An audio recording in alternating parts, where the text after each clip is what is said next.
home and they're going to already be seated. And finally, Article 14, Section 4 of the Constitution gives the Executive Council the ability to approve exceptions to items in Section 4. And included in Section 4 is the convention approval of the ritual. So by that, the Executive Council has the authority to approve changes to the ritual outside of a convention. So on March 19th, we had an Executive Council meeting, and they did approve the changes. We've made a few tweaks after that, but the council granted Kurt and I the authority to do that. The only changes that we've made were things where the wording didn't flow as the way we wanted it to, and so we changed a couple words here and there to make it a little bit easier to read and make a little bit more sense. Okay, Alex.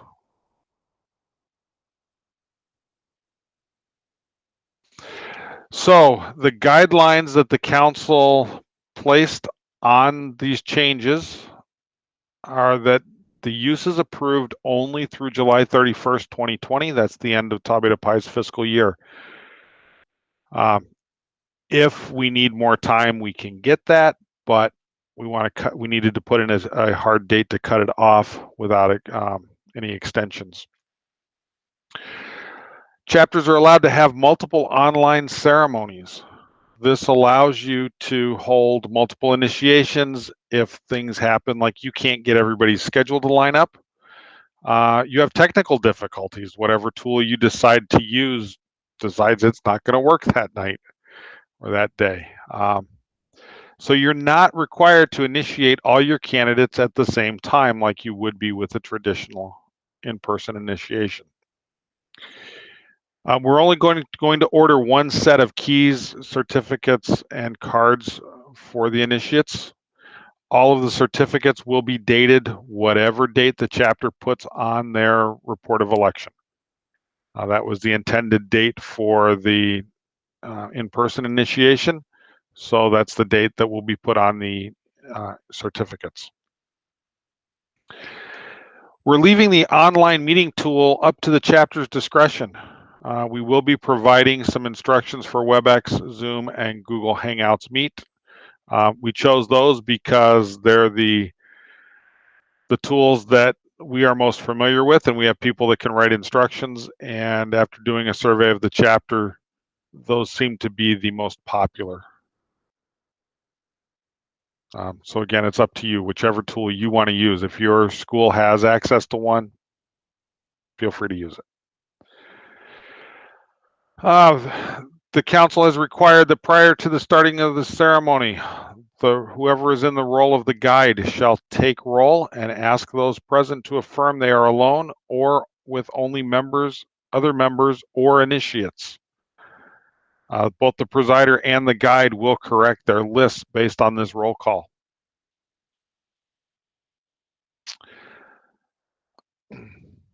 We've provided custom instructions in a script for the ritual. Okay, and as I said earlier, we changed things that we changed in the instructions. We no longer need a seating chart. There's no equipment to gather, so we've deleted those pages. And there's no room to set up. So all those pages have been deleted. We've also cut the number of people down. With the traditional initiation, you need 7 to 10 people. For a large chapter, maybe more.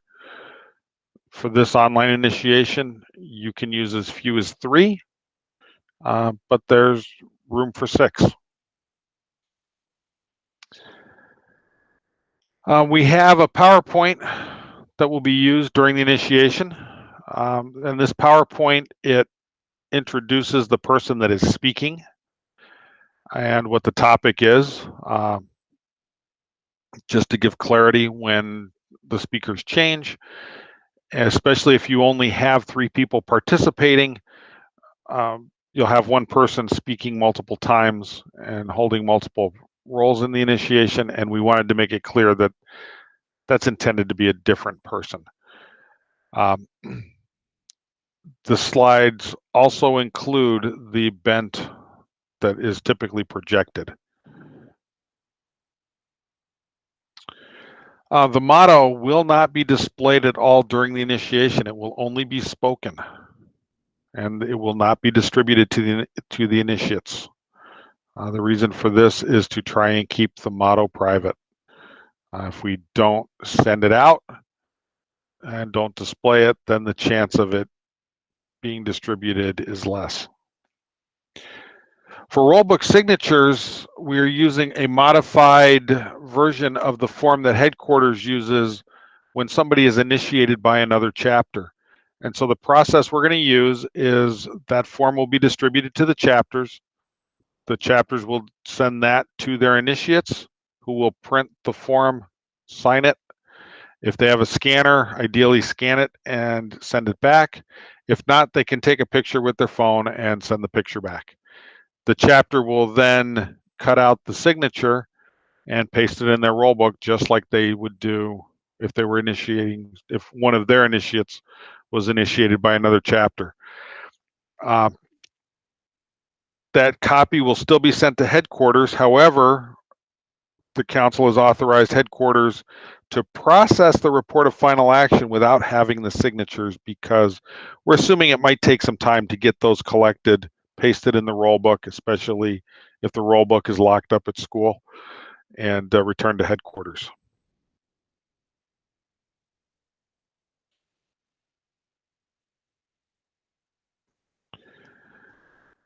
Okay, Kurt, you want to talk about the process to get the ritual itself? You're muted, Kurt. Thanks, Ed. The normal process is still in place. So chapters that haven't gotten to the point of being ready for their initiation, you should submit your report of eligibility, do any candidate activities, have your election meeting, very much most likely virtual at this point. And once you've completed your report of election, you'll get your regular initiation approval.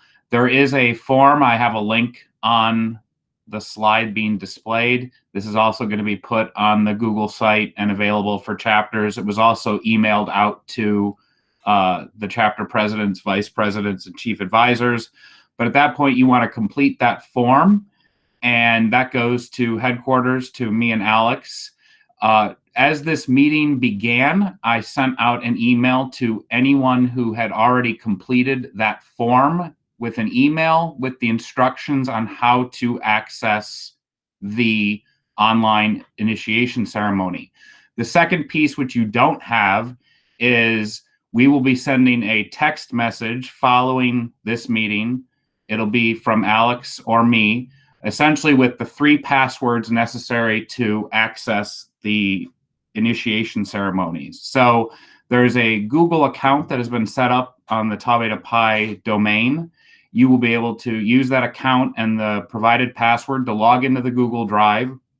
You'll navigate to the folder, and that folder will have a initiation ceremony with your chapter's name on it. You will download that file, which is zipped. Your text message also has a password to unzip the file. The file has multiple different pieces. It has essentially a PDF for every single reader and the instructions. And at that point, once you open the file, there's a third password to open that and access that. We do ask that you text passwords around to keep that as private as possible. And let's see. Just some general best practices related to this online ceremony. We do recommend providing the instructions to all the readers. So I'm sure many of you have done the ceremony multiple times, but it's a little bit different now that it's online. So I think the instructions are about 6 to 7 pages. We encourage you to send that to all the readers who will be participating in the ceremony. The presider and guide should actually have all parts of the ceremony in case someone's audio goes out or you're dropped. There's someone who can pick up from where you leave off. Make sure you provide each reader their respective parts. And make sure that one of the readers has has copies of all the parts, again, in case someone's audio goes out or they're dropped during the ceremony. And as I mentioned before, make sure to text passwords between people just to minimize the distribution of the ceremony and what it contains. We did try to make some of the passwords relatively easy to remember, but they are essentially done on a chapter by chapter basis so that everyone has a different set of passwords and they're encrypted specifically for your chapter. Ed, if you wanted to talk a little bit about some of the changes to the roles. Sure. Can you go? Yep. Sorry, I was on the wrong page. So the biggest changes are with the guide. The guide in the in-person initiation has only 2 small parts, speaking parts. We had to add some sections to the guide because the guide is going to be taking roll and verifying that everybody is alone or with only members or other initiates. The guide also has some introductory comments to explain why we're doing this online. The presider, there's only some logical changes, removing things like please be seated, please rise, and reminding people when to mute and unmute their lines. The other parts are substantially unchanged. The one thing we did do is fill in for you the number of chapters and the number of members, so you don't have to go look that up. Other than that, there are no changes to the other speaking roles. So as I said, the guide will be taking roll. This is before the section where the guide would normally read. There's a paragraph the guide reads outside the room. The guide will take roll before reading that section of the initiation. They will update the list of who's present. Also, the presider will update the list because presumably they're in 2 different locations and the presider needs an updated list as well. The guide should monitor who is present and remove any unexpected attendees. Some of these tools have the ability to lock the room. We suggest doing that after the meeting starts, as long as there's a way to let people back in if they happen to drop off. If somebody were to refuse membership, the guide should remove them from the online meeting room, just as they would from the physical room. And so they're important. They're going to be watching who's online when. We have decided that in order for somebody to become a member of Tau Beta Pi, they need to be present the entire time from when the obligation of membership is administered until the motto is revealed and discussed. So if somebody were to drop out during one of the early pieces and come back in, that's fine. We're not going to penalize them because of a technology problem, but they do need to be present for the obligation and the motto. Okay, we recommend everybody practice. Nobody's done this before. Even if you've read the ritual multiple times, you haven't done it this way. So please schedule a rehearsal. If your rehearsal is on the same day as your actual initiation, we recommend you using a different meeting or room. This will avoid candidates joining the rehearsal early. Plan a minimum of doing it a minimum of 90 minutes before your initiation ceremony. You can do it longer. It can be a couple days in advance if necessary. It's up to you. But plan about 60 minutes for the practice. We would like you to read through the entire ritual. Get everybody used to speaking in an online meeting environment. Make sure your microphones are placed well and that everybody can hear.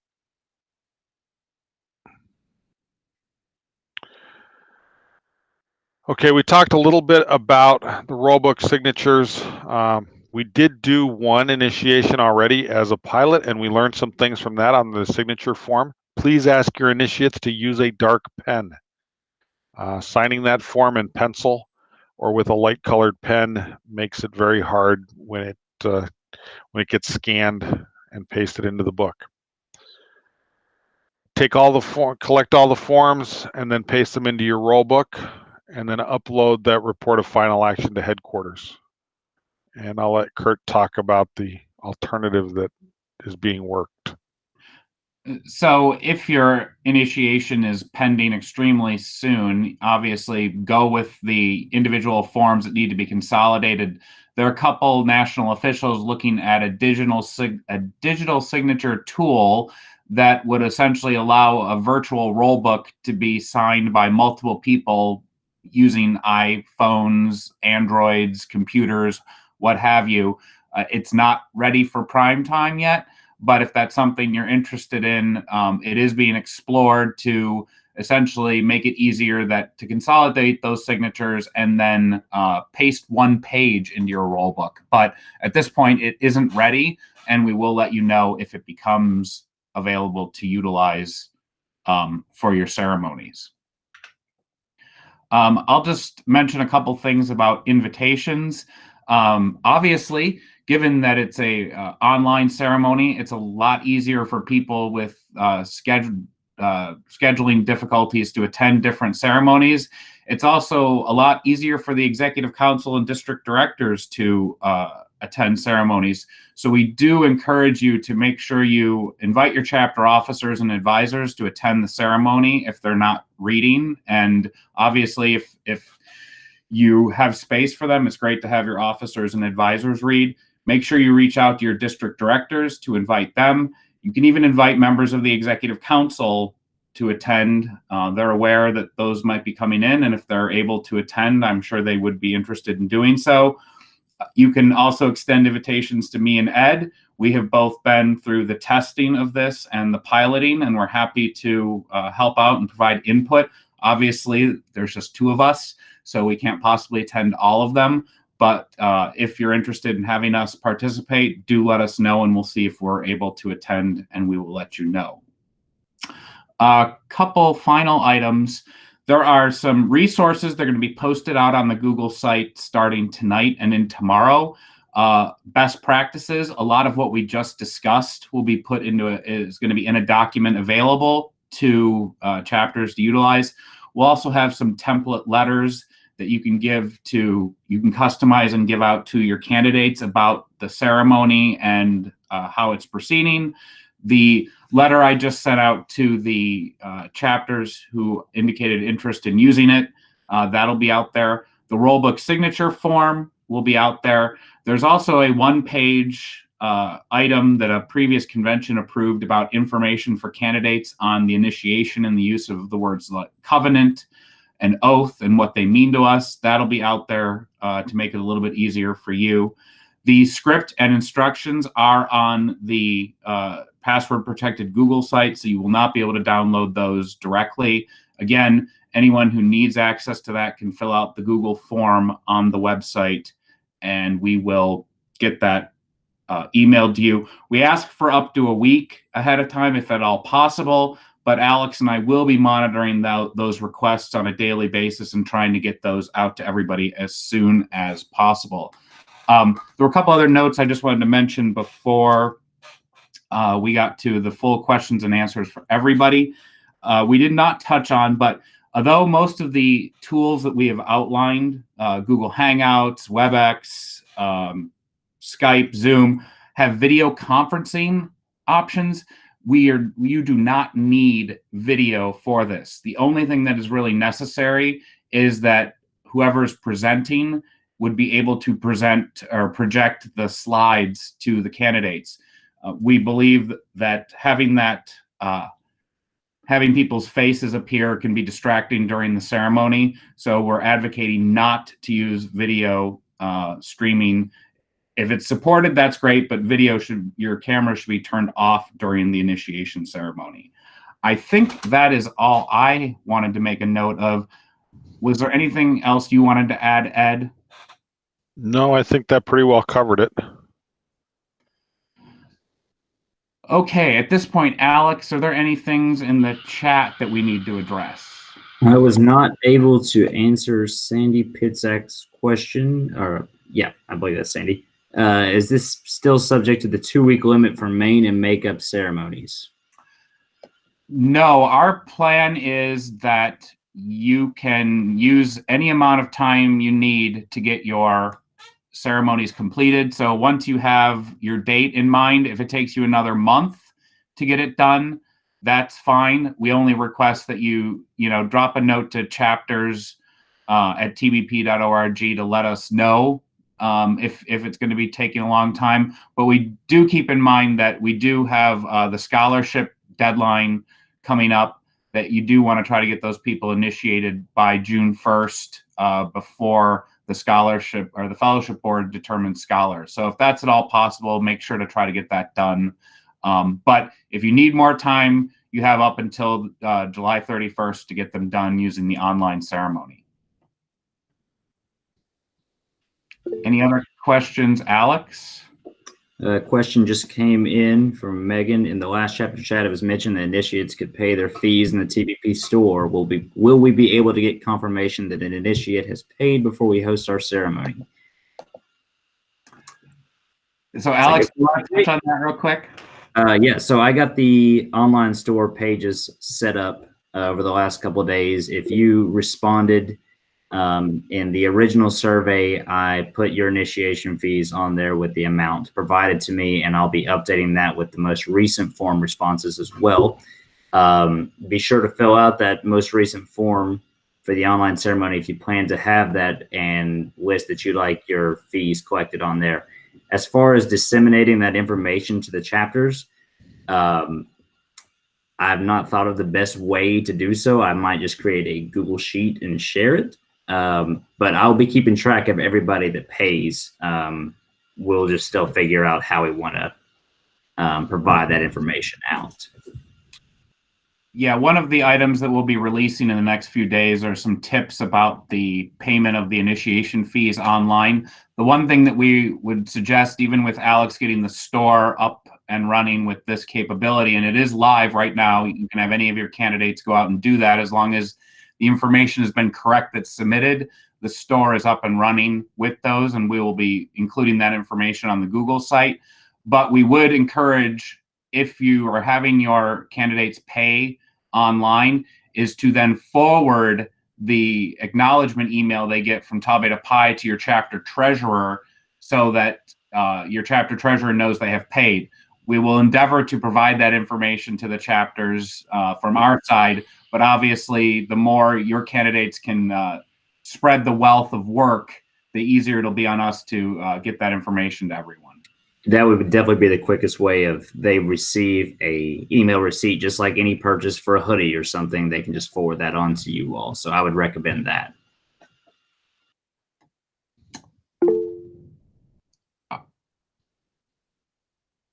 Another question, Alex. Let's see. Do you know when the materials will be shipped for certificates and keys? I was wondering what the best practice would be when it comes to setting the shipping address. We currently do not know. Our vendors have held all orders just because of the complexity of the situation, where some chapters are good and some chapters are not, and it would lead to a situation where more would be lost than we could help right now. My suggestion would be to, if possible, provide an address that would be permanent. I would reach out to your advisors rather than using a dorm address that may change over the next couple of months. I would say, and optimistic about the entire situation, that we would like to get our shipments going again by the end of April. And I know that's a bit late, but we've received additional information on our end that our office is closed, and that kind of inhibits us placing any of these materials orders. But you continue to get your catalog cards in, continue to get everything else in, and we'll be placing them as soon as we can. Does that sound good to you, Kurt? Yeah, and I think our Alex is right on with, we're planning to hold all shipments right now just because of the uncertainty. However, if you know that you want them, then just let Alex know, send an email to chapters@tbp.org and say, hey, we just submitted our report of election or our report of final action. They're going to our advisor. Please go ahead and ship them, and we will go and ask our vendors to do that. from everything I've heard, all of our vendors are currently responding and shipping items as they can. So our suppliers are providing things that we need. And follow up on that, just a point. As far as orders placed at the store for supplies, I will be visiting the office once per week to try and get every priority order out that's been placed for regalia and supplies. Basically, it's kind of up to my quota of what I can get done. So I'm going to try and do that once per week to get things out. But so yeah, hopefully not too much of a backlog there. Another question, if some members already paid through our school before the school closed, can excess initiation funds from other initiates paid through the TBP store be used to pay HQ for the initiates that already paid fees to the school? Yes. Yeah, Alex, I think I can add to that. Our plan is the payments that come in through the store we'll knock off the $55 that goes to headquarters, and then the balance will be credited to your chapter's account. So that, yes, in theory, if you've got people who paid your school and you've got people who pay for us, we will keep that balanced. If once we've applied your your portion of the initiation fee to your account, and obviously you should have a balance then that we owe you, can contact us and we will issue a check to the chapter school ever to transfer those funds back out. So, and our goal is to get that money to you as fast as possible once everything's been submitted and squared away. Do we have any other questions via chat right now, Alex? One just came in. If we do not have access to our school's roll book, how do we submit the signature forms?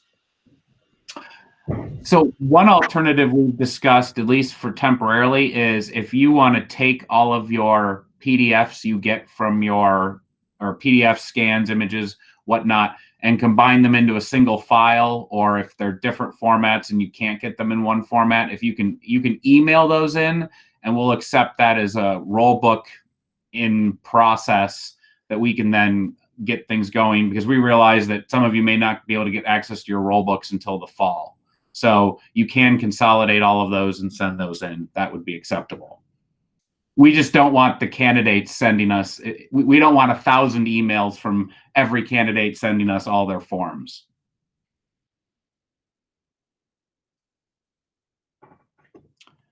Are there any questions that people have that they wanted to ask verbally? And I checked and I didn't have any questionable questions come into me via text. I think there's another question, but my chat has glitched, so I can't get to it right now. Let's see. Blair asked, if we have chapter-specific requirements like social or service hours to be initiated, are we allowed to change those so people are eligible for initiation? Absolutely. We are encouraging all chapters to be flexible with your requirements this semester, given the circumstances. We will also be discussing that this Thursday. We have another chapter chat discussing virtual meetings, virtual voting, and candidate evaluation practices for online environments. So we've got some materials that will be provided and available to the chapters Thursday night. So if you're available, I encourage you to attend that. Otherwise, we will post that chapter chat as well. Any questions via the chat or verbally that anyone has for us right now?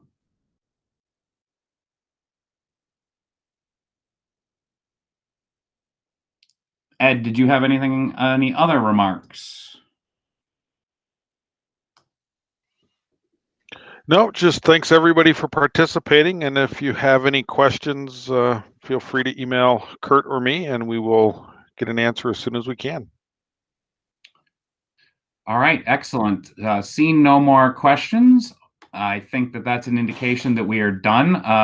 Thank you again for your time in attending this evening. Thank you for your work in trying this out. This is all new for us. And if you have any feedback after you've done it, let us know. And as I noted earlier, Alex and I will be sending out text messages to all of those those of you who have filled out the form requesting the ceremony, you should have had the email, and the text will give you the passwords necessary. If you need the form, if you need the ceremony still, do go ahead and complete that online request form, and we'll get that to you shortly. And as I noted, this video and the presentation will be made available on the Google site. So have a great evening, everyone, and thank you for your time attending this evening.